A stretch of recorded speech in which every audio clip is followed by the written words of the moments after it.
তো শুধুমাত্র ভোটের বিনিময়ে জান্নাত বিক্রি করার চেষ্টা করেন, নাউজুবিল্লাহ। আমরা শুধু কথা বলি না, শুধু প্রতিশ্রুতি দেই না, মহান আল্লাহর উপর আস্থা এবং বিশ্বাস স্থাপন করব ইনশাআল্লাহ।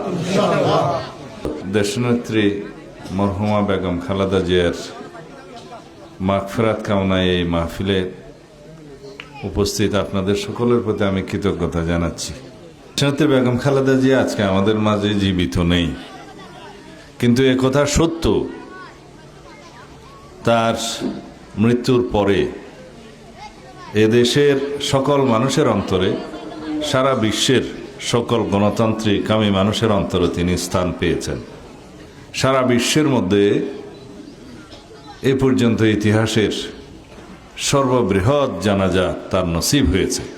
শহীদ রাষ্ট্রপতি জিয়াউর রহমান এই দেশের স্বাধীনতার ঘোষণা করেছিলেন, এদেশের স্বাধীনতা অর্জন করেছেন।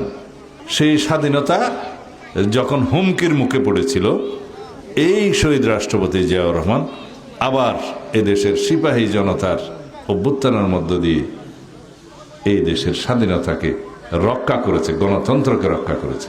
আওয়ামী লীগ বাকশাল সৃষ্টির মধ্য দিয়ে এদেশে একদলীয় শাসন ব্যবস্থা যে প্রতিষ্ঠা করেছিল, সেই বাকশালকে তিনি বিলুপ্ত করেছেন। বহুদলীয় রাজনীতির গণতান্ত্রিক চর্চা শুরু করেছেন। সাংবিধানিকভাবে বিসমিল্লাহির রহমানির রহিম সংযুক্ত করেছেন সংবিধানে। মহান আল্লাহর উপর আস্থা এবং বিশ্বাসকে রাষ্ট্র পরিচালনার মূলনীতি হিসেবে ঘোষণা করে সংবিধানে স্থান দিয়েছেন, আপনারা সবাই জানেন। কিন্তু এই মহান আল্লাহর উপর আস্থা এবং বিশ্বাসকে বিলুপ্ত করে দিয়েছিল ফ্যাসিস্ট শেখ হাসিনার সরকার সংবিধান থেকে, এটা আপনারা জানেন। আমরা অঙ্গীকার করেছি, প্রতিশ্রুতি দিয়েছি এ জাতির সামনে, এদেশের রাষ্ট্রীয় ক্ষমতায় যদি বিএনপি দায়িত্বপ্রাপ্ত হয় রাষ্ট্র পরিচালনার জন্য আপনাদের সমর্থন এবং ভালোবাসায়, তাহলে আমরা আবার সংবিধানে মহান আল্লাহর উপর আস্থা এবং বিশ্বাস স্থাপন করব ইনশাআল্লাহ। আমরা শুধু কথা বলি না, শুধু প্রতিশ্রুতি দেই না। বিএনপি প্রতিশ্রুতি দেয়, প্রতিশ্রুতি পালন করে। ইমাম, খতিব, মুয়াজ্জিমদের জন্য রাষ্ট্রীয়ভাবে ভাতা প্রদান করা হবে, সম্মানী প্রদান করা হবে। এবং ধর্মীয় উৎসবের সময় যাতে ঈদে পরবে আলেম সমাজ, বিশেষ করে ইমাম, খতিব, মুয়াজ্জিম, ওনারা ভাতা পান, উৎসব ভাতা পান, সেই ব্যবস্থাও করা হবে। আমাদের নীতি আছে, পরিকল্পনা আছে, আদর্শ আছে, প্রতিশ্রুতি আছে যে আমরা কি করতে চাই আপনাদের সমর্থনে।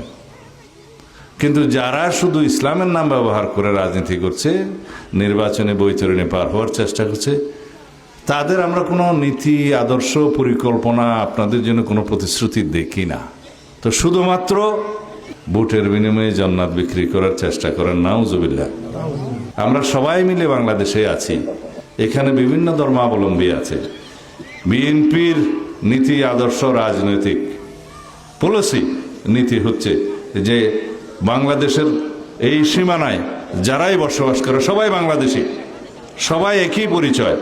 এখানে ধর্মভিত্তিক কোনো বিভাজন নাই, বর্ণভিত্তিক কোনো বিভাজন নাই, ভাষা এবং সংস্কৃতি ভিত্তিক কোনো বিভাজন নাই।